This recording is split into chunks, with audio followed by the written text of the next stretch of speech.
We all love the glitter of gold, and it all just gets better when this gold is in the shape of some gorgeous old coins. In fact, you people seem to like the previous episode on gold coins so much, it became the channel's most popular video. Well, if you like gold, I'll bring you more gold. Let's do something similar to that episode. We're doing a quick journey through time, beginning at the dawn of coinage, going through time on different coins at different time periods, learning a bit about each one as we discuss them, wrapping it up at the time of the Crusades, right at the middle of the Middle Ages. So what more can I say? Sit down and let's look at some gold.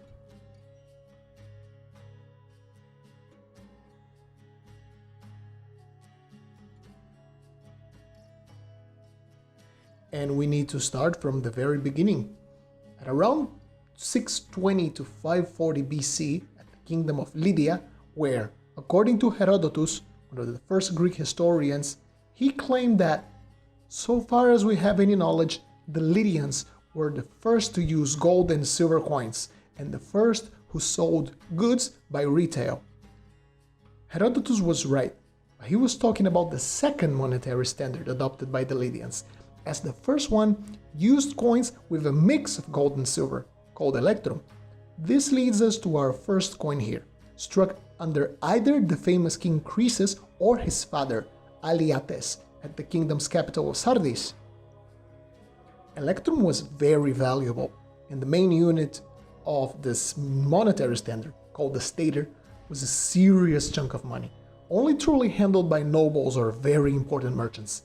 Even smaller fractions like the half stater, the third stater, or trite, or 1/6 stater, called a hecte, or even a tiny 1/12 of a stater, the hemihecte, were still important sums of money, impractical for everyday use. What we have here is a trite, so a very respectable sum. The first designs, as we can see on the obverse, were rather simple. We have a lion's head, a very common symbol of the region the Lydians were located, and that's pretty much it. That was enough to make the coin recognizable from a certain region. Now on the reverse of this very globular looking coin, we have, well, nothing. Just an ink sponge put there to make counterfeiting by plating a base metal core harder to achieve.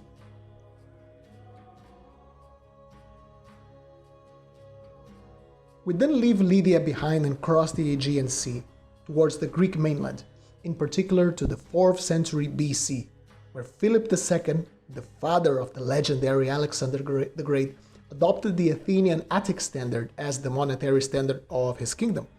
His system was somewhat simple, using small copper coins which served as pocket change for everyday purchases, 2 common silver denominations, a drachma and a tetradrachma, and the main store of value, focused on an 8-gram gold stater, a very respectable sum of money.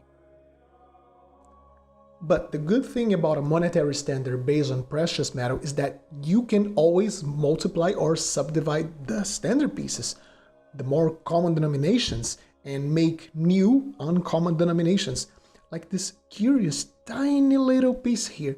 This is an 1/8 of a gold stater, struck between 359 and 336 BC at the royal capital of Pella. At just 1 gram of gold, it is the equivalent of 2.5 drachmae, so less value than a silver denomination like the tetradrachma, valued at 4. Why do they mint these denominations is still a bit of a mystery. It's not a square value, it's unusual. On the obverse, we can see the bust of Hercules wearing the skin of the Nemean lion, a design that will become very popular under his son. The reverse shows the trident of the god Poseidon. Could this be an indicator of the purpose of this special denomination? Maybe a unique denomination meant for sea commerce? Maybe the payment of mercenaries? Apart from the trident, we can also read Philippo, from Philip, on the fields. So from the Greeks, we then head to the Roman Empire. I've brought today 2 examples from the very end of the empire due to the importance gold had in this particular time period. By the 4th and the 5th centuries, the Roman economy was a shell of what it used to be, due to the constant civil wars and barbarian invasions. As a result, The silver and copper elements of the monetary standard were, in general, either completely debased to pay for imperial expenditure, unimportant in the overall scheme of things, or, as I said, just a small part of the economy, which by that time commonly used barter as an alternative to the worthless money. This made gold bullion and gold coinage the only truly respectable mean of payment between merchants, as subsidies to the many barbarian tribes as well as for payment of the army. The late empire really was kept in place due to these coins, the last remnants of imperial tangible power. The solidus, in this one in particular, struck under Emperor Honorius between 393 and 395 AD at the city of Thessaloniki, curiously was struck on the eastern half of the empire, by that time ruled by his brother Arcadius. On the obverse, we see the schematic image of Honorius, much different from the realistic images of old. He wears a diadem, symbol of near royal power, and wears an elaborate set of jewel clothes. The legends read, Dominus Noster, our Lord, Honorius, Pius Felix Augustus, dutiful and blessed, our Emperor. The reverse features the seated image of Constantinople, the incarnation of the new imperial eastern capital. She holds a scepter, a symbol of power, and the entire world on her left hand. The legends, Concordia Augustorum, claims both emperors from the east and the west, although they were separate political entities, were united in a common goal to maintain the Roman way of life and civilization intact. Under all of these designs, at the exarch, we see the abbreviation CONOB for Constantinopolis Obrisiacum, or refined gold from the mint of Constantinople, guaranteeing the purity of the gold on the coin. Now, I made a point that these coins were very important, so how valuable could a coin like this be? It is impossible to make accurate connections to the silver and bronze coins of the time, always being subject to losses of metal weight and metal purity, but we can have an idea of wages.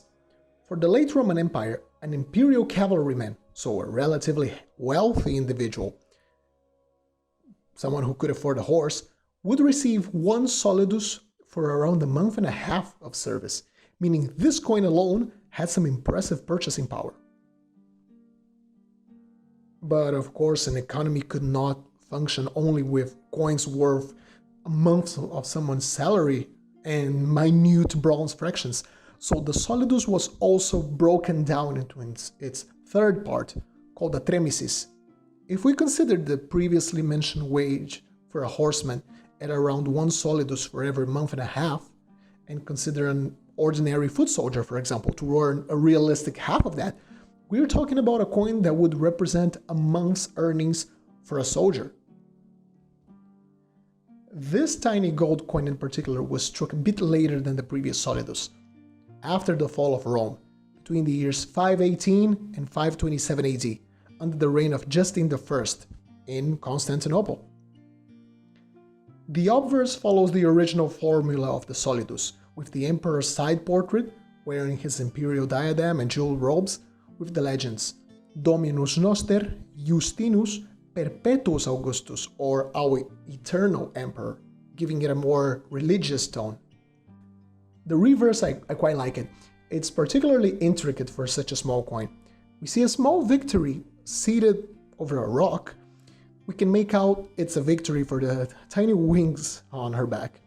She has some sort of pen on her hand, or something used to inscribe, as she makes an inscription on a shield, in this case, 4 tiny little X's. The legends, Victoria Augustorum, reflects on the victorious campaigns of the emperor, and once again, we have the Constantinopolis Obrisiacum on the lower part, assuring the coin's purity. We then enter the Middle Ages, and the European continent becomes a patchwork of smaller kingdoms, duchies and counties, all squabbling for resources, and a general lack of gold is felt in the region, being mostly used for royal regalia and church items due to its scarcity. If we truly want to get ourselves any meaningful gold coins, we need to look at the Islamic world, at that time much more prosperous and with coins of much better metal quality overall.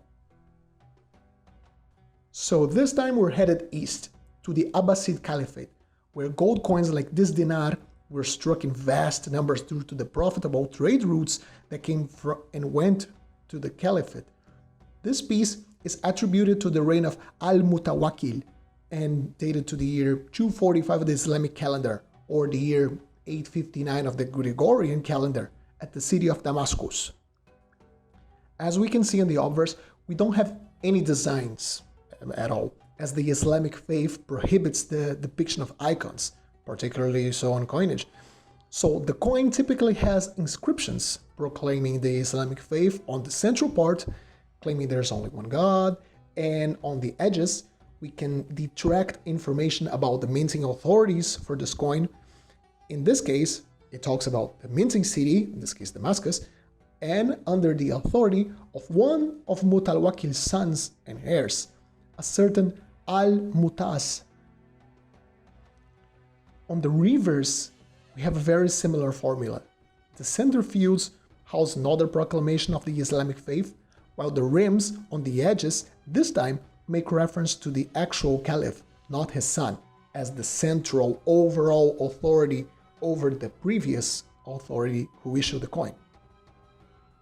And then either by greed, thirst for conquest, or religious fervor, or a mix of all of them, a couple of centuries after our dinar was struck, the Levant will be invaded by the Christian armies of the Crusades, establishing the Kingdom of Jerusalem. This new state would have very curious monetary systems, which threaded the line between the original European standard brought by the conquerors and imitations of the local coinage of the land, well accepted by the population and the merchants. Our next coin is one of such imitations. This is a bezant, a copy of a Fatimid dinar. These were struck for a very long time, around 200 years between the years 1000 and 1200 at the city of Acre. The name Bezant was actually given by the Europeans who came in contact with these coins through the Byzantines, hence Bezant. They were the main intermediaries between the Crusader states who made these coins and the rest of Europe who received them. There's one curious little quirk about this coin, however. The legends are complete gibberish. It seems like the mint officials, as well as the engravers, were either illiterate or not versed into the original Islamic script the Fatimid dinars these were supposed to imitate had.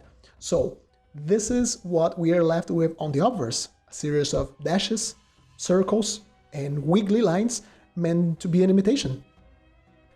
The reverse presents us with the same situation, just some abstract dots and dashes to make it look similar to the real thing. That was enough for them, they just wanted a gold coin.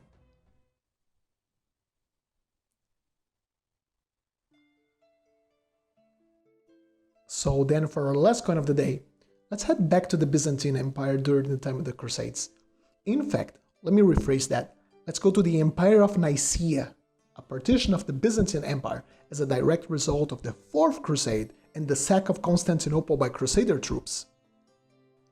This was a very complicated moment for the Byzantines, and many claimed the sack of Constantinople would never truly heal, crippling the Byzantines to a point they would not be able to recover. This curious concave coin, called a hyperpiron, was struck on Magnesia at around 1222 under John Ducas III. Byzantine coins from the Middle Ages have gorgeous depictions of saints and Christian iconography.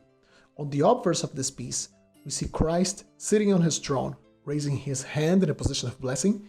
He has the gospel in his hands, and he has a distinctive halo over his head, and the initials of Ixus Christus around his bust.